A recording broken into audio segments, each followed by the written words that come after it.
Deus desconhecido é o tema da mensagem à luz de Atos 17, a partir do verso 16.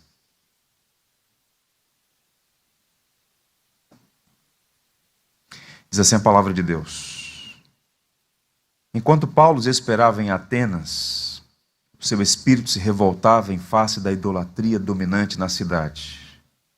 Por isso dissertava na sinagoga entre os judeus e os gentios piedosos, também na praça todos os dias entre os que se encontravam ali. E alguns dos filósofos epicureus e estoicos contendiam com ele, havendo quem perguntasse: que quer dizer esse tagarela? E outros: parece pregador de estranhos deuses, pois pregava a Jesus e a ressurreição. Então, tomando-o consigo, o levaram ao Areópago, dizendo: poderemos saber que nova doutrina é essa que ensinas? Posto que nos trazes aos ouvidos coisas estranhas, queremos saber o que vem a ser isso. Pois todos os de Atenas e os estrangeiros residentes de outra coisa não cuidavam senão dizer ou ouvir as últimas novidades. Então Paulo, levantando-se no meio do Areópago, disse: Senhores atenienses, em tudo vos vejo acentuadamente religiosos, porque passando e observando os objetos de vosso culto, encontrei também um altar no qual está inscrito: ao Deus desconhecido. Pois esse que adorais sem conhecer é precisamente aquele que vos anuncio. O Deus que fez o mundo e tudo o que nele existe, sendo ele Senhor do céu e da terra, não habita em santuários feitos por mãos humanas, nem é servido por mãos humanas como se de alguma coisa precisasse, pois ele mesmo é quem a todos dá vida, respiração e tudo mais. De um só fez toda a raça humana para habitar sobre a face da terra, havendo fixado os tempos previamente estabelecidos e os limites da sua habitação, para buscarem a Deus, se porventura, tateando, o possam achar, bem que não está longe de cada um de nós, pois nele vivemos e nos movemos e existimos, como alguns dos vossos poetas têm dito, porque dele também somos geração. Sendo, pois, geração de Deus, não devemos pensar que a divindade é semelhante a ouro, a prata ou a pedra, trabalhados pela arte e imaginação do homem. Ora, não levou Deus em conta os tempos da ignorância, agora, porém, notifica aos homens que todos, em toda parte, se arrependam. Porquanto estabeleceu um dia em que há de julgar o mundo com justiça, por meio de um varão que destinou e acreditou diante de todos, ressuscitando dentre os mortos. Quando ouviram falar de ressurreição de mortos, uns escarneceram e outros disseram: a respeito disso te ouviremos noutra ocasião. A essa altura, Paulo se retirou do meio deles. Houve, porém, alguns homens que se agregaram a ele e creram. Entre eles estava Dionísio, o Areopagita, e uma mulher chamada Dâmaris, e com eles outros mais. Que Deus nos abençoe. O apóstolo Paulo era um judeu que nasceu na cidade de Tarso, uma cidade universitária do mundo antigo. Paulo, portanto, teve contato com a filosofia, especialmente com o estoicismo, que estava, nesse momento da história, em voga, na moda, no debate na academia filosófica. Agora, percebam, por um desígnio da providência, Paulo estava na capital intelectual do império, em Atenas, na Grécia. E essa cidade recebia um fluxo intenso de turistas, de comerciantes que para lá iam em busca de negócios, religiosos, intelectuais. E Paulo aproveitou o tempo que ele passou ali, vindo do norte, da região da Macedônia, especificamente Tessalônica, para dar testemunho do evangelho. E a sua conduta naquela cidade é um modelo para todos nós de evangelização e apologética. Disse aos irmãos, muito recentemente, que Paulo foi o maior missionário da igreja e, ao mesmo tempo, um grande apologeta da fé cristã. E o que é que Paulo viu naquela cidade? Ele viu idolatria. Sim, idolatria por trás da beleza. Atenas, de fato, era muito bonita, razão pela qual as pessoas gostavam de ouvir falar, e aqueles que podiam visitavam aquela cidade, pelos prédios suntuosos, pela tradição filosófica, a cidade de Sócrates, Platão, Aristóteles, né? Era uma cidade que de fato tinha uma glória. E mesmo depois que ela foi anexada ao Império Romano, ela se ufanava de ser uma cidade livre. Roma dava, em alguma medida, certa liberdade àquela cidade. Ela era governada pelos politarcas, que eram homens que tinham ali o conselho regente naquela cidade. Pois bem, lá estava o apóstolo Paulo. E o que é que ele vê? Idolatria por trás da beleza. Era uma cidade que por trás de todo aquele glamour era idólatra, não é?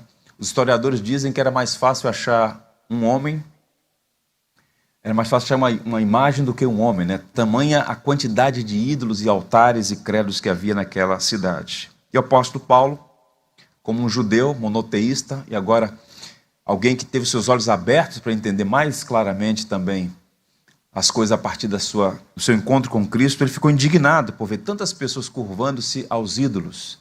Então ele viu a idolatria, ele fica indignado com aquela situação e ele então passa a pregar. E o texto diz que ele pregou nas sinagogas entre os judeus, né? Era uma prática dele, primeiro visitar a sinagoga, e depois diz o texto que ele também foi à Ágora, a praça pública de Atenas, que era um lugar, um centro de grande movimentação, trânsito de muitas pessoas, pelos mais variados motivos. Lá estavam artistas, políticos, filósofos, pessoas comuns, e Paulo pregava.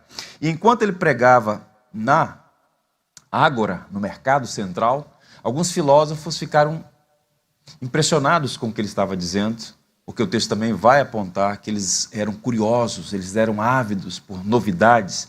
E quem era esse Jesus? Parecia um novo Deus, um Deus estranho, ressurreição. Então o texto diz que eles pegaram Paulo pela mão e levaram ao Areópago. E Paulo, vejam como são as coisas, pela mão da providência, agora estava no apogeu ali da filosofia entre os estendidos daquele tempo, a fim de dar testemunho do evangelho de nosso Senhor Jesus Cristo. O conselho da cidade se reuniu no Areópago, que funcionava como uma espécie de tribunal para discutir assuntos de educação, política, filosofia, enfim. E a palavra Areópago, né, ela é interessante. Primeiro ficava na Acrópole, que é a parte mais alta da cidade. Os gregos tinham a seguinte visão: os deuses habitam no pico das montanhas. Então, as cidades gregas, na parte mais alta, eles colocavam seus altares, seus templos. E Acrópole significa literalmente isso, né? Cidade no alto. Na parte mais alta de Atenas estava a Acrópole, e ali também tinha, a noroeste da Acrópole, o Areópago. Era um templo ao deus Ares, daí Areópago. Era o deus da guerra, os romanos chamavam de Deus Marte. Eles estavam ansiosos para ouvir o apóstolo Paulo, e Paulo então começa a falar. E esse é um dos discursos mais extraordinários que Lucas narrou no livro de Atos, e tem muito ensino para nós aqui, sobre o Deus desconhecido, porque percebam, o texto diz que quando Paulo se levantou, a primeira coisa que ele faz é mostrar aquelas pessoas que ele era um homem que conhecia bem a cultura greco-romana. Ele diz assim: senhores atenienses. Essa era a fórmula introdutória usada por Demóstenes, que foi o maior orador da Grécia Antiga, para começar seus discursos. Então Paulo está dizendo, senhores atenienses. De imediato já ficaram entendidos assim, bem, esse homem sabe o que está falando. Ele conhece a cultura greco-romana. E Paulo então começa a falar, e ele usa um ponto cultural, o Deus desconhecido, um altar ao Deus desconhecido, para introduzir a mensagem sobre o Deus vivo e verdadeiro. De onde vem essa expressão Deus desconhecido? A história testemunha que um homem chamado Diógenes, historiador, ele foi a primeira pessoa a afiançar que Atenas foi assolada por uma peste. Esse problema de peste, pandemia, isso é antigo.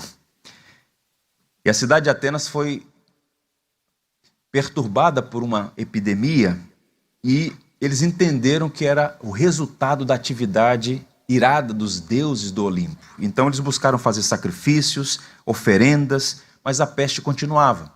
Até que alguém aconselhou buscar um tal de Epimênides, que era um homem que vivia na cidade de Creta, ou na ilha de Creta.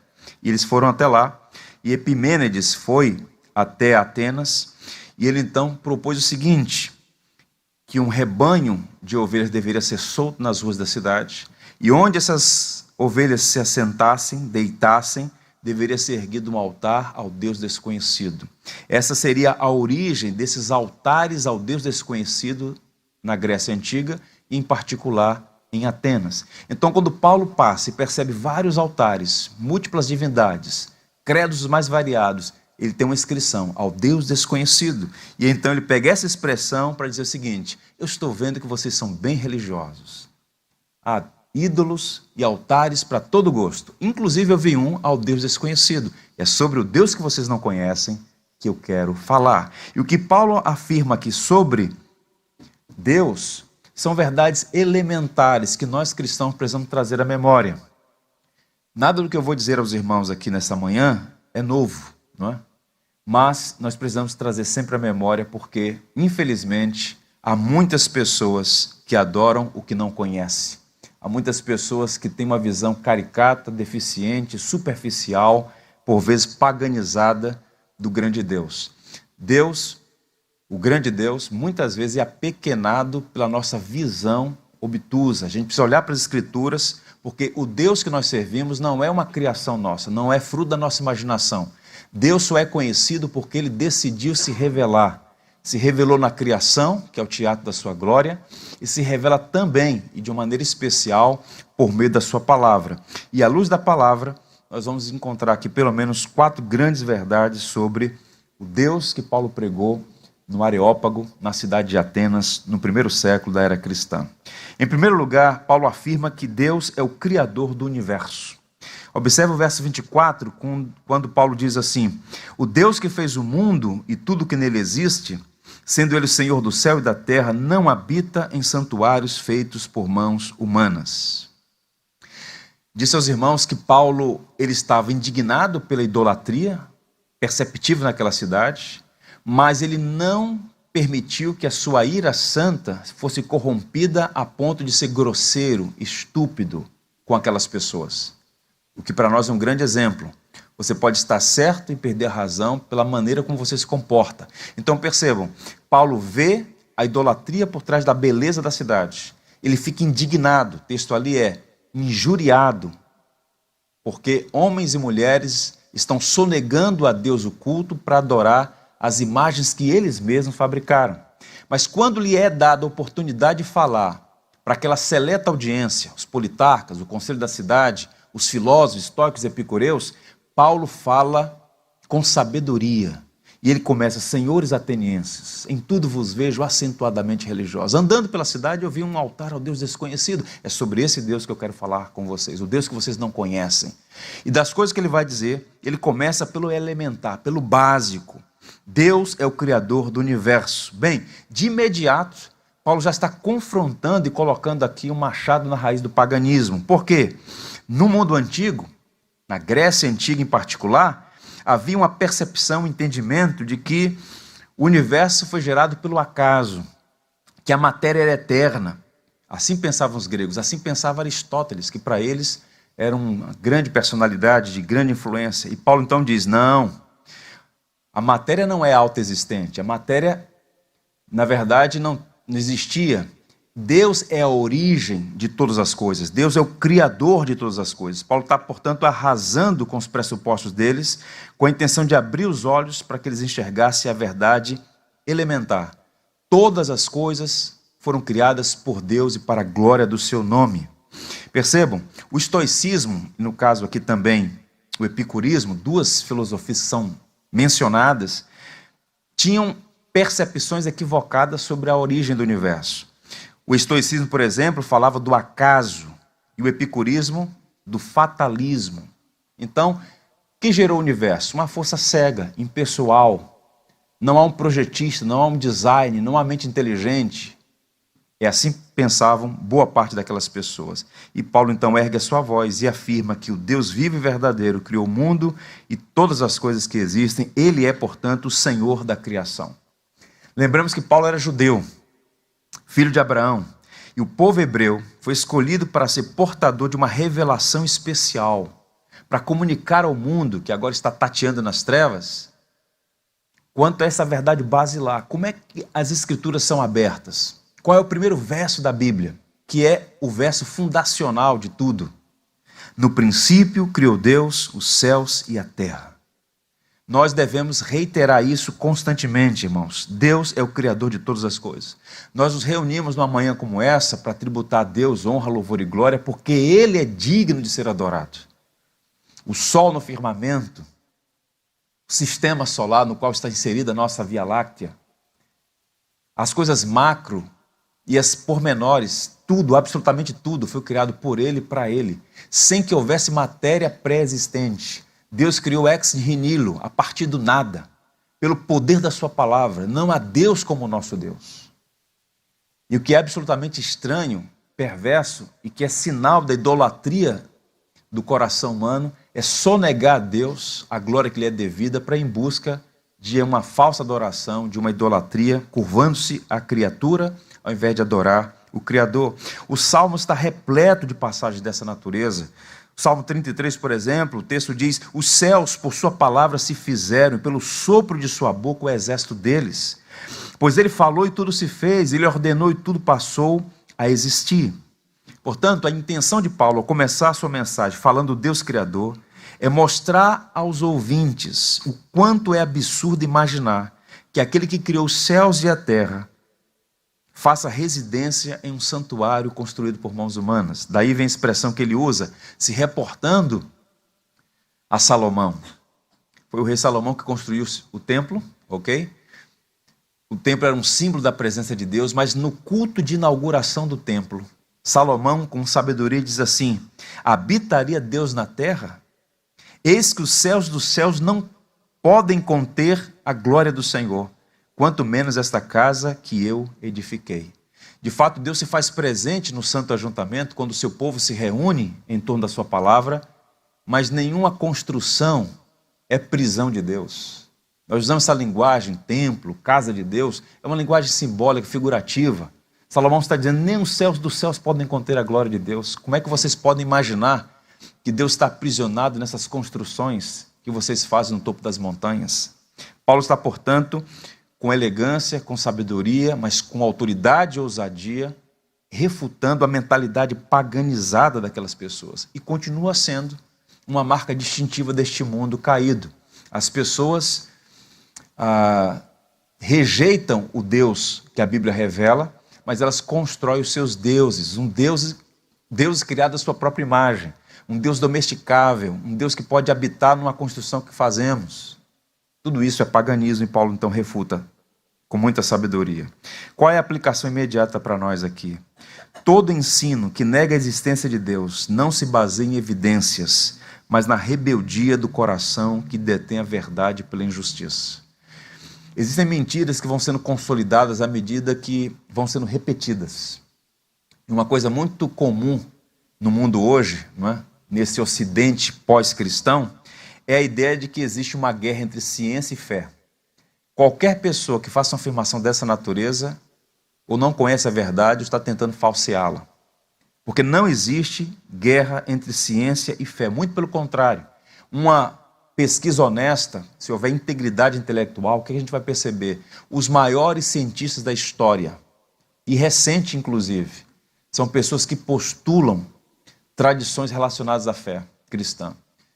Rodney Stark, um doutor muito competente de uma grande universidade dos Estados Unidos, ele escreveu um livro, O Triunfo do Ocidente. Que obra extraordinária. E nesse livro ele faz uma lista dos 50 maiores cientistas da história. Todos eles eram necessariamente judeus, protestantes e ou católicos. Então, afirmar que existe uma dissonância entre a fé e a ciência, na verdade, é falta de honestidade intelectual. Charles Colson, ele disse o seguinte: no momento em que um cristão questiona a evolução, ele é rotulado de interiorano, alienado da vida moderna e acostumado às mentiras cabeludas da Bíblia, como ignorante reacionário que está tentando impedir o progresso da ciência. De um lado, está a cosmovisão naturalista, afirmando que o universo é produto de forças cegas e sem propósito.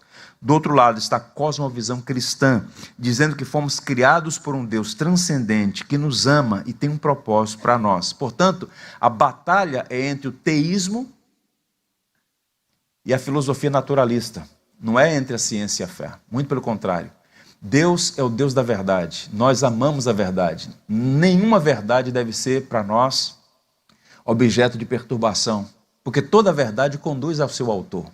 Então, a ciência nunca descobrirá absolutamente nada que coloque em questão a natureza divina, seu poder, as afirmações que a Bíblia faz. A Bíblia não é um livro de ciência, mas a ciência em nenhum momento fez nenhuma descoberta que contraria as verdades basilares que as Escrituras apresentam.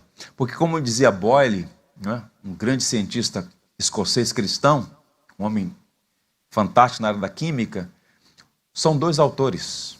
Não, apenas um autor do livro da criação e do livro das Escrituras, o próprio Deus. Percebam que nós recebemos muita influência, e eu fico olhando os pais, né? Quanta luta para formar uma criança nesse mundo hostil à fé cristã. O livro Origem das Espécies foi escrito por Charles Darwin, em 1859. Darwin passou 2 anos no seminário. O projeto dele era ser pastor.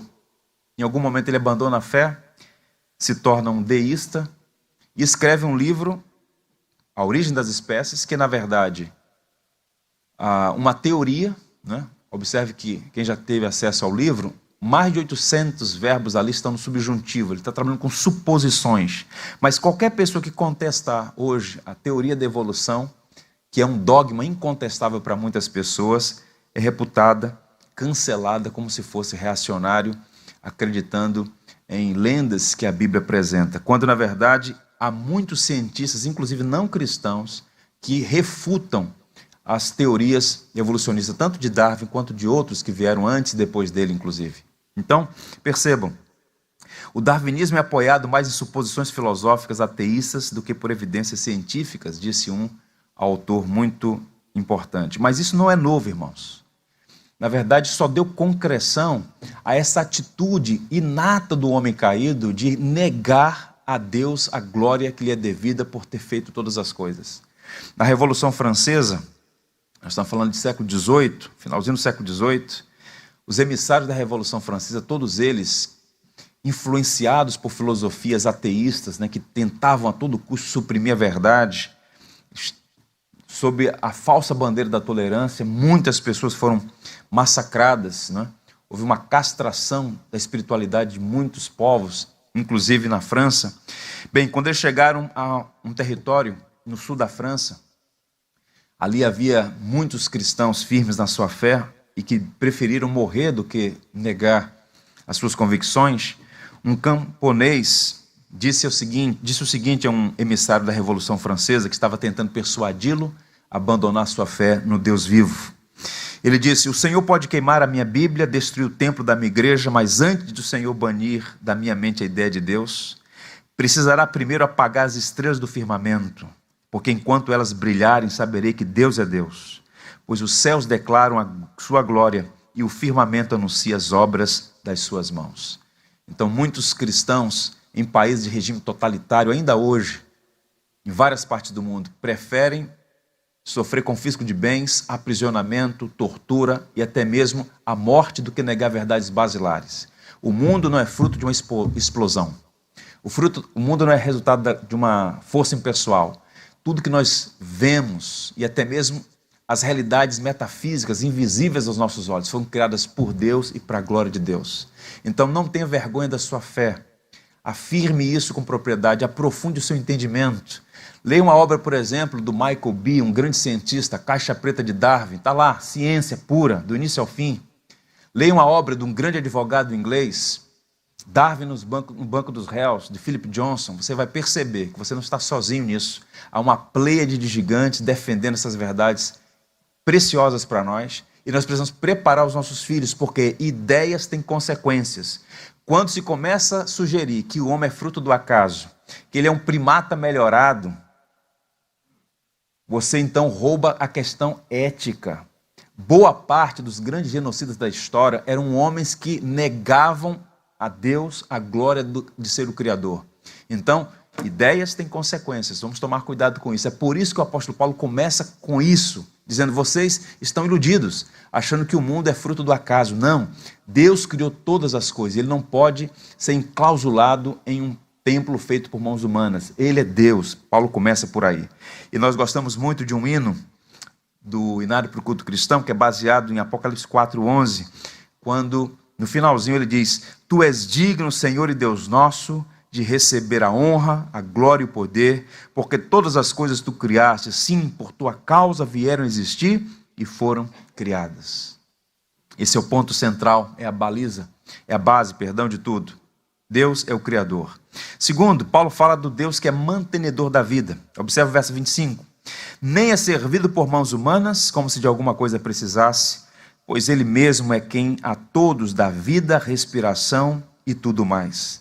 Então a pregação de Paulo segue uma sequência lógica. Ou seja, não é uma coisa solta, uma espécie de coxa de retalhos. Não, tem raciocínio lógico, tem simetria.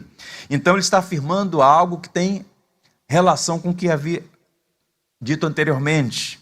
Deus é o Criador, ok? Do nada ele criou todas as coisas, portanto, ele sustenta, ele governa, ele dirige tudo.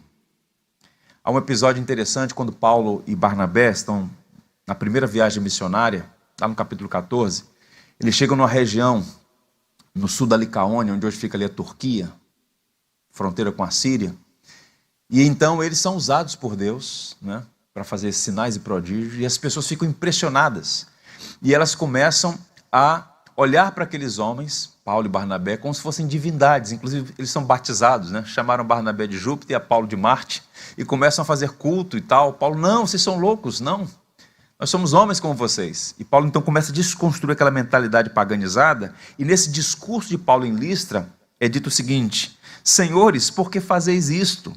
Nós também somos homens como vós, sujeitos aos mesmos sentimentos, e vos anunciamos o evangelho para que destas coisas vãs vos convertais ao Deus vivo, que fez o céu, a terra, o mar e tudo que neles há. Então, Deus não precisa de sacrifícios humanos, nunca precisou, nem jamais precisará de nada ou de ninguém.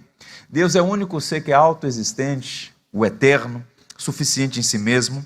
Portanto, templos não podem conter a Deus, cultos são incapazes de acrescentar alguma coisa a Deus. É uma ideia equivocada achar que o nosso culto agrega alguma coisa a Deus.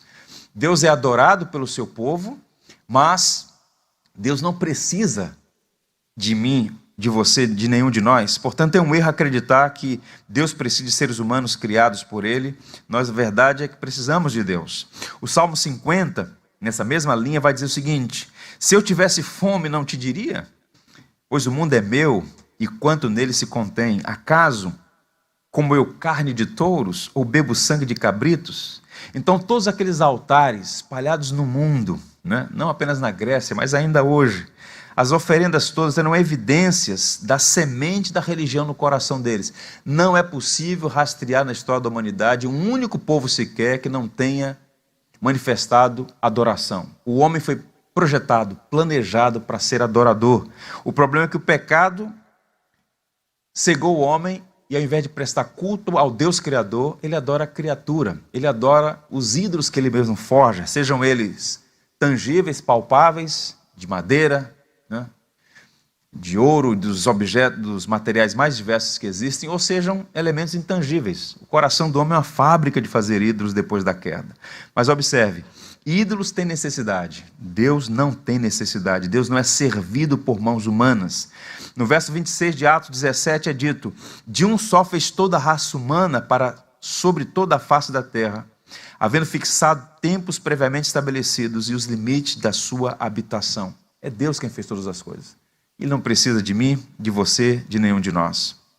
Fica aqui uma recomendação aos irmãos: acessem os catecismos da igreja, as confissões de fé. São documentos preciosos que foram escritos para servir de balizas, não é, dentro das escrituras, para fortalecer nosso entendimento, ampliar nossa visão. Esses documentos são muito preciosos. Infelizmente, muitas comunidades abandonaram isso, e talvez por conta disso haja uma geração tão limitada no entendimento das verdades mais básicas da nossa fé. E na Alemanha, em Heidelberg, foi feito um catecismo por 2 jovens pastores. E a pergunta 26 é bem interessante. Diz assim, comentando eles o credo dos apóstolos: em que você crê quando diz: creio em Deus Pai Todo-Poderoso, Criador do céu e da terra? Quando ainda há pouco nós cantamos aqui, grandioso és tu, um hino da nossa tradição. O que é que nós estamos afirmando ao cantar esse hino? Ou a afirmar uma das verdades do credo dos apóstolos. Creio em Deus Pai Todo-Poderoso, Criador dos céus e da terra. Sabe qual é a resposta do catecismo? Ouçam, vou ler para vocês o parágrafo. Creio que o eterno Pai de nosso Senhor Jesus Cristo criou, do nada, o céu, a terra e tudo que neles há, e ainda os sustenta e governa por seu eterno conselho e providência. Ele também é meu Deus e meu Pai, por causa de seu Filho Cristo.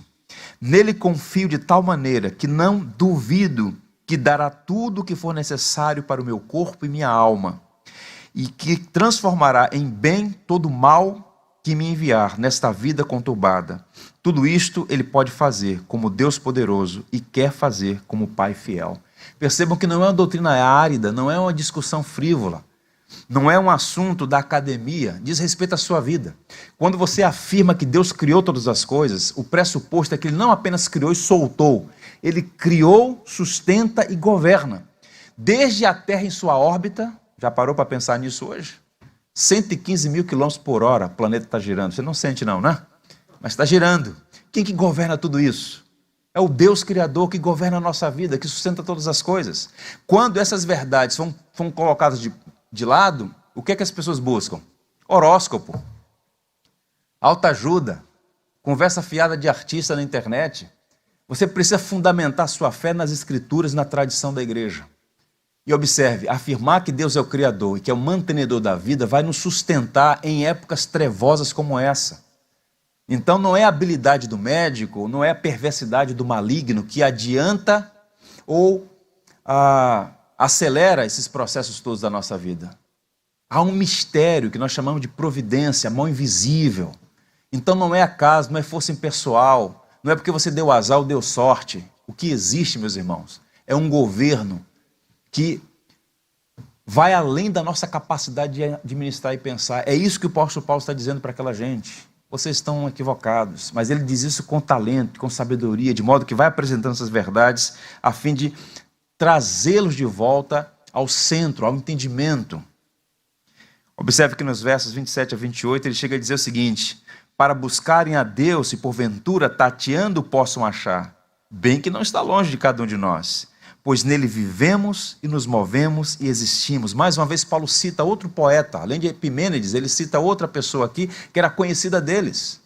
Então, não é o acaso, é Deus, é nele que vivemos, nos movemos e existimos. É o Senhor quem sustenta o seu coração bombeando sangue no seu organismo, o oxigênio chegando ao seu pulmão. Então percebam, tanto as coisas grandes, as macros, e a ciência está aí investigando este vasto universo, é impressionante, os números são aterrorizantes, é impressionante. Se sabe hoje que há mais estrelas no firmamento do que areia no mar, nas praias do mar, é impressionante a quantidade. Quem criou todas essas coisas? O nosso Deus. E você, como diz lá o livro de Isaías, capítulo 40, quando Deus olha para todas as nações, são como gotas num balde, não são nada. Mas a despeito disso, há esse paradoxo. Apesar da glória que ele tem, ele se importa conosco. Então você não é um número, você não é um CPF, você é gente de carne e osso, que tem coisas que te fazem rir, chorar, há coisas que te deixam tranquilas, há outras que perturbam a sua alma, e ele conhece. E essas verdades têm o poder de libertar a nossa vida, de pulverizar temores, porque quando de fato nós entendemos que a nossa vida está nas mãos do Senhor, não é um diagnóstico que tem a última palavra, não é uma crise familiar, não é um problema na economia, não é absolutamente nada que vai nos desestabilizar. Somos frágeis, essas coisas têm um impacto imediato, mas quando nós tiramos os nossos olhos das dimensões horizontais e olhamos para o alto, para o sublime trono, sabemos que o nosso Deus reina.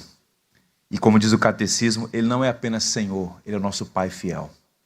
Ele se importa conosco, não é um despótico, não é um tirano. É aquele que nos amou tão intensamente que deu o próprio Filho em nosso lugar, para nos livrar da maior das tiranias, da escravidão do nosso próprio coração corrompido, e nos colocar de volta no centro da sua vontade, para que nós pudéssemos desfrutar de toda a beleza, de toda a alegria, de toda a bem-aventurança eterna, porque só há felicidade no tempo e na eternidade, quando nós nos encontramos naquele que é a fonte da nossa própria vida. Quando um homem tenta se libertar de Deus, ele é como um peixe que tenta viver fora do mar, fora da água. Não há vida fora de Deus. E é por isso que tanta gente vive tentando adubar a sua vida com falsos referenciais de significação e tudo que encontra é um poço sem fim, é um poço sem fim. Quando na verdade só podemos encontrar no Senhor. Adiante, ele ainda diz mais, no verso 28, há uma terceira grande verdade aqui. Deus é o Pai da raça humana. Citando aqui mais uma vez o texto, ele diz: pois nele vivemos e nos movemos, existimos, como alguns dos vossos poetas têm dito, porque dele também somos geração, sendo, pois, geração de Deus. Embora hoje não seja muito comum essa expressão raça, né? Há um debate, por vezes até com viés ideológico, mas a ideia aqui dessa passagem é que todos os seres humanos, ou toda a raça humana, tem a sua gênese, tem a sua origem em Deus. Deus criou todas as coisas, mas somente o ser humano é portador da imagem de Deus. Essa é uma das verdades fundamentais para a ética, em todas as suas dimensões. Por que é que nós devemos tratar bem as pessoas? Por que é que nós devemos ser bons mordomos da criação, não detratar a fauna e a flora, não maltratar os animais? Por que é que nós devemos ser... Existem balizas éticas para a nossa vida. De onde vem isso? Vem do fato de que nós somos criados à imagem de Deus. Tudo depende dessa verdade basilar. No campo da criatividade, no campo da justiça, da ética, do campo da própria espiritualidade, essa sede da eternidade, essa disposição e inclinação para o belo, né? A gente sabe, como disse C.S. Lewis, nós temos saudade de um país que a gente nunca visitou. Há uma consciência que nos perturba diariamente, que traz à nossa memória que não somos daqui. Fomos criados para outra dimensão, fomos criados para o próprio Deus. E nada, ninguém jamais pode ocupar o lugar de Deus na nossa vida. Então ele está falando aqui sobre Deus como Pai da raça humana. Obviamente que Paulo não está falando aqui, lançando uma espécie de plataforma teológica para o moderno conceito da paternidade universal. Há um sentido em que Deus é pai de todo ser humano, de toda geração, de todas as pessoas, mas há uma dimensão em que só é filho de Deus aqueles que acolheram, receberam, aceitaram o Filho de Deus, né? João diz isso: a todos quanto receberam, deu-lhes o poder de serem feitos filhos de Deus. Deus, na verdade, só tem um filho, que é Jesus, o eterno, o verbo eterno. Então, quem reconhece a Cristo como seu Senhor e Salvador, recebe a bênção de ser adotado por Deus. A linguagem é esta: o Filho de Deus se tornou filho do homem para que os filhos dos homens se tornassem filhos de Deus. Então tudo está baseado na pessoa de Cristo. Um dos benefícios de abraçar o Evangelho é ter a Deus como Pai. A oração do Pai Nosso, que muita gente usa de forma pagã, é uma oração que Cristo nos ensinou, que traz à memória isso. Quem pode se levantar diante de Deus e dizer Pai? Aquele que abraçou o Filho, aquele que de fato recebeu os benefícios do Evangelho. João diz assim: mas a todos quanto recebem, deu-lhes o poder de serem feitos filhos de Deus, a saber, aos que creem em seu nome, os quais não nasceram do sangue, nem da vontade da carne, nem da vontade do homem, mas de Deus. Que maravilha saber disso. Um teólogo comentando essa passagem diz o seguinte: esta é a permuta que em sua bondade infinita ele quis fazer conosco. Que permuta é essa? Que troca é essa?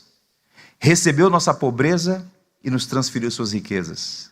Levou sobre si a nossa fraqueza e nos fortaleceu com seu poder. Assumiu a nossa mortalidade e fez a nossa imortalidade realidade. Desceu à terra e abriu o caminho para o céu. Fez-se filho do homem e nos fez filhos de Deus. Tudo isso no Evangelho de Jesus Cristo. Isso é maravilhoso. Deus é Pai de todos em termos de criação.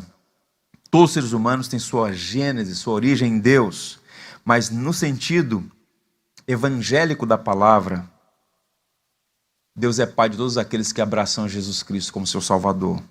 Isso é maravilhoso. Isso faz a diferença em nossa jornada. Uma última grande verdade que Paulo menciona aqui sobre Deus, não tão agradável, mas tão verdadeira quanto as outras. Deus é o juiz do mundo. Observe os versos 30 a 31. Ora, não levou Deus em conta os tempos da ignorância. Agora, porém, notifica aos homens que todos, em toda parte, se arrependam, Porquanto estabeleceu um dia em que há de julgar o mundo com justiça por meio de um varão que destinou e acreditou diante de todos, ressuscitando de dentre os mortos. Paulo volta ao assunto da ignorância.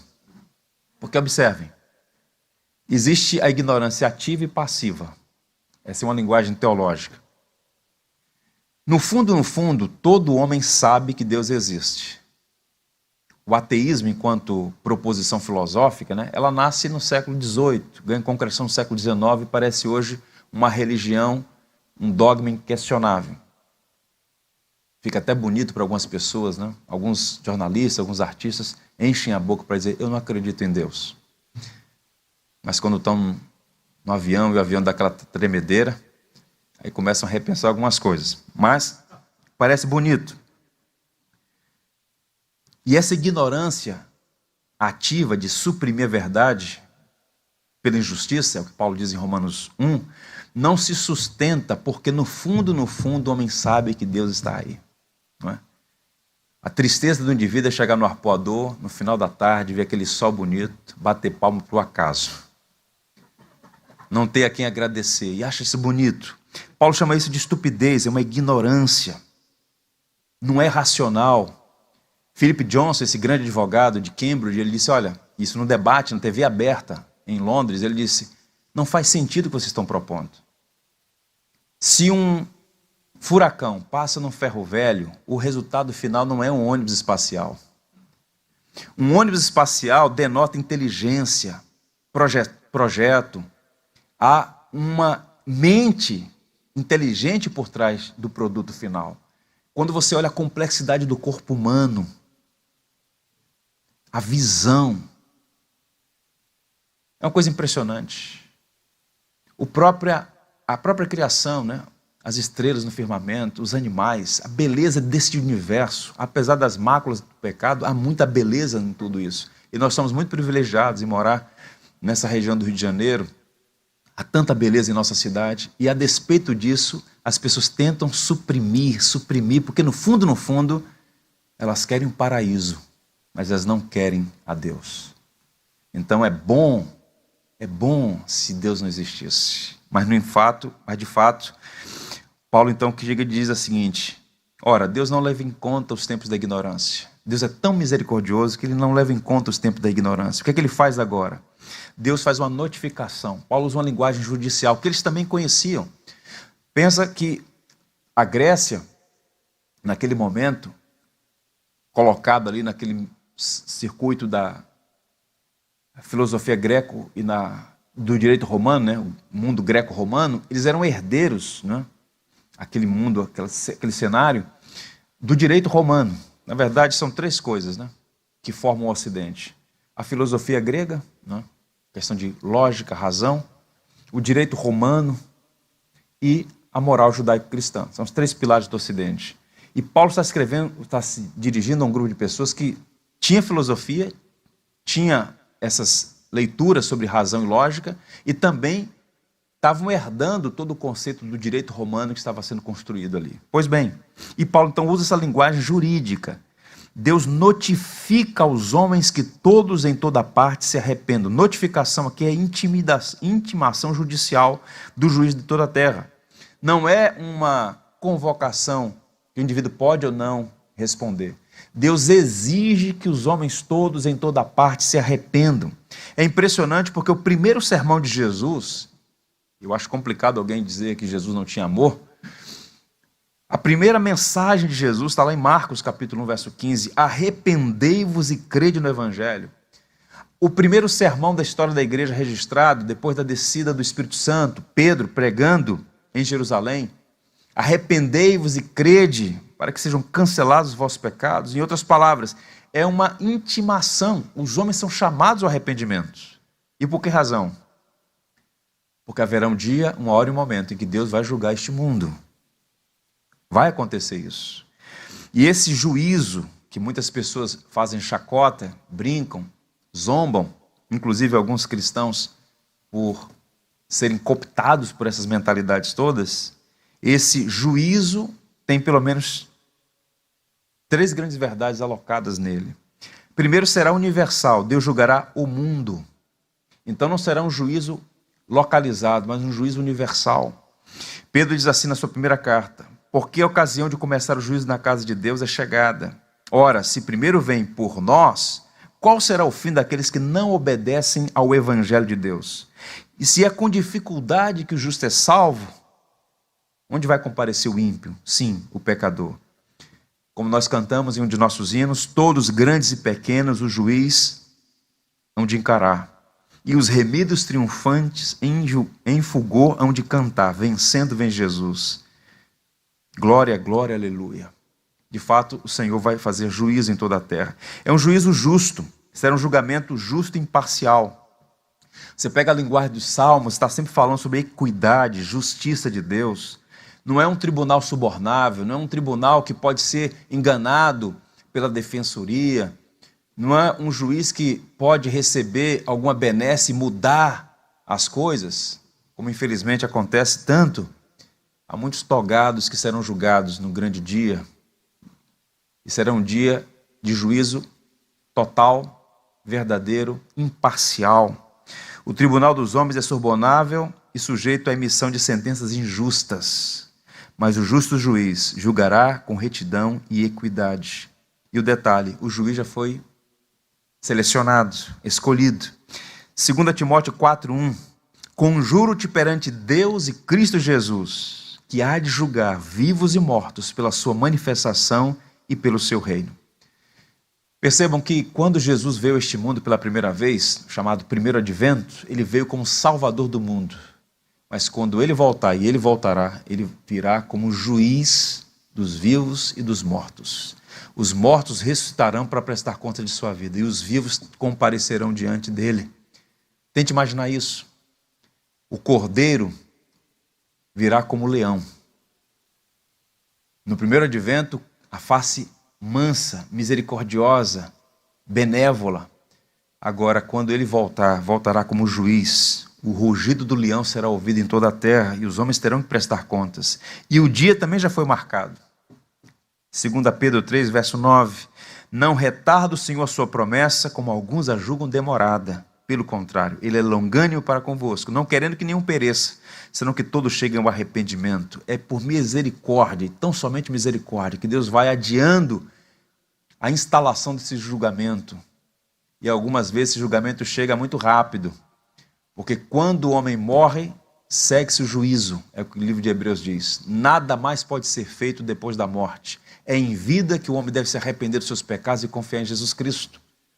Portanto, a igreja deve continuar pregando o evangelho, porque o que está em questão aqui não é simplesmente uma religião dominical. O que está em jogo aqui é o destino da alma das pessoas, a vida eterna das pessoas. E a reação à pregação de Paulo foi interessante. Vejam a partir do verso 32, e assim eu estou caminhando para o final. Como é que eles reagiram a esse sermão de Paulo? Quando ouviram falar de ressurreição de mortos, uns escarneceram e outros disseram: a respeito disso te ouviremos noutra ocasião. A essa altura, Paulo se retirou do meio deles. Houve, porém, alguns homens que se agregaram a ele e creram. Entre eles estava Dionísio, o Areopagita, uma mulher chamada Dâmaris, e com eles outros mais. Pelo menos há 3 reações aqui. Primeiro, uns escarneceram. Continua sendo assim. Não é o pregador, não é o tema, não é a circunstância, é a mensagem em si que exige do homem posicionamento. E alguns vão escarnecer. Você já experimentou isso? Falar do evangelho para alguém e perceber assim aquele tom jocoso, irônico, debochado? Paulo viu isso no Areópago. Aqueles homens que se ufanavam de serem doutos, que transitavam nos mais variados sistemas filosóficos, escarneceram quando ouviram falar de ressurreição. Outros adiaram o dever, ficaram balançados, mas disseram assim: é um assunto interessante, vamos deixar para a próxima, a gente conversa sobre isso em outra ocasião. É uma tolice adiar uma decisão em relação ao evangelho, porque pode não haver amanhã para você.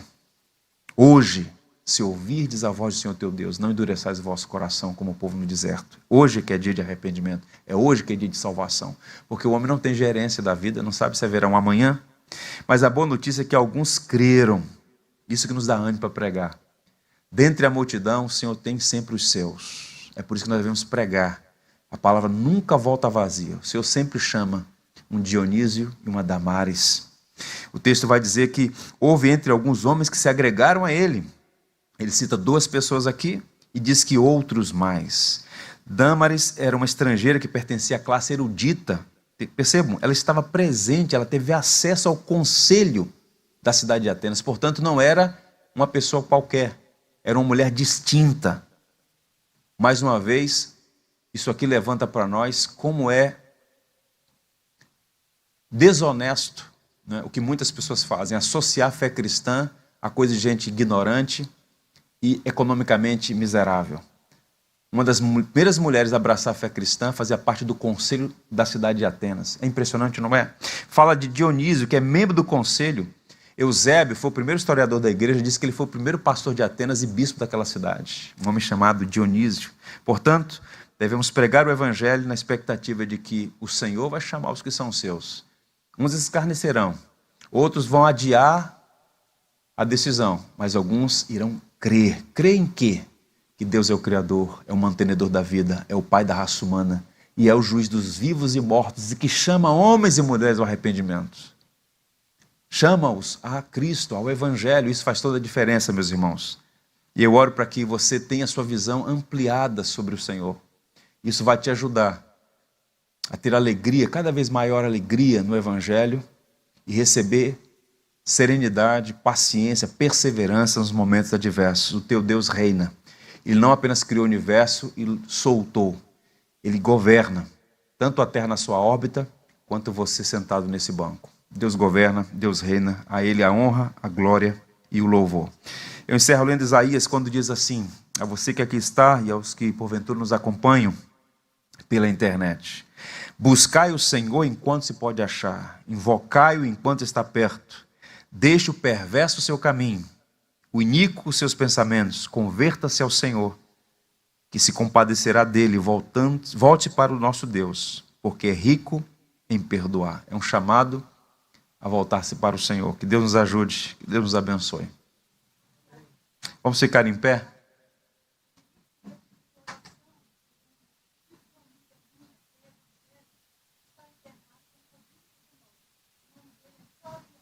Oraremos por ele, como fizemos domingo passado. A irmã está pedindo oração por uma pessoa aqui, o Honório. Vamos orar sim. Vamos ficar em pé? Vamos pedir a Deus que nos abençoe. Senhor Deus, te damos graças por tua palavra.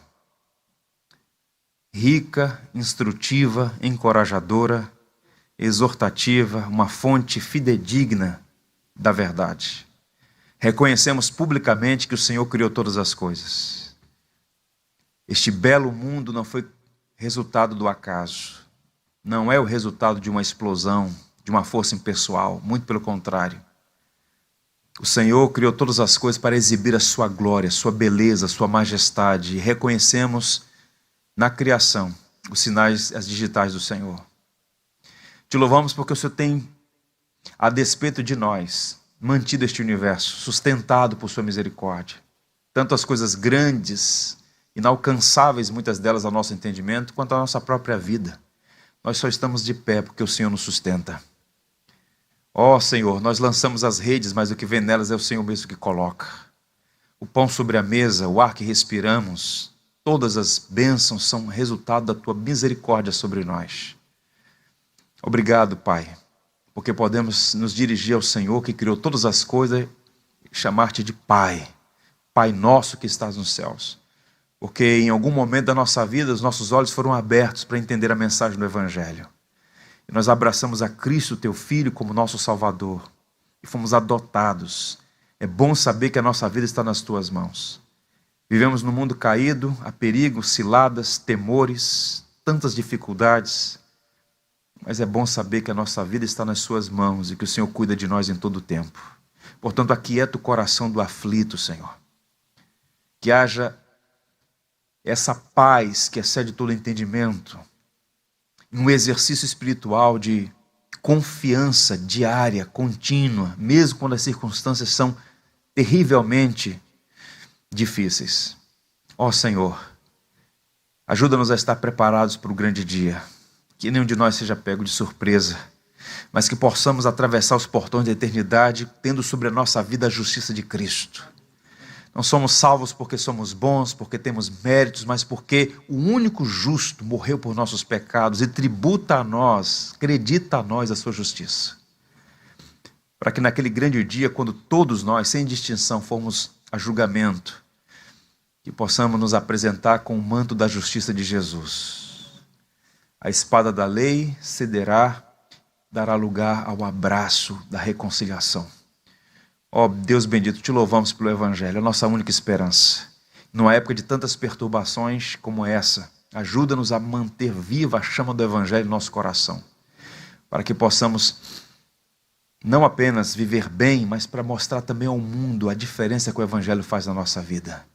Desperta a tua igreja para a missão de falar do Evangelho.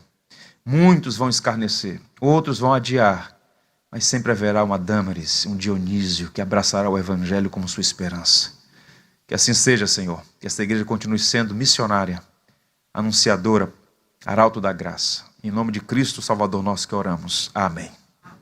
Ainda em pé, nós vamos... Tudo que tens feito, por tudo que vais fazer, por tuas promessas e tudo que és, eu quero te agradecer com todo o meu ser. Te agradeço, meu Senhor.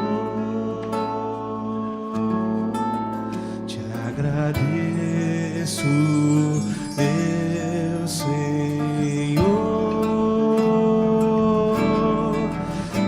Agradeço por me libertar e salvar, por ter morrido em meu lugar. Te agradeço, Jesus, te agradeço,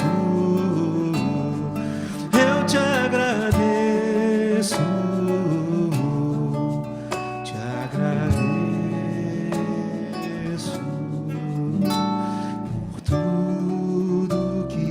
Feito, por tudo que vais fazer, por tuas promessas e tudo que és, eu quero te agradecer com todo o meu ser. E aí? Te agradeço, meu Senhor.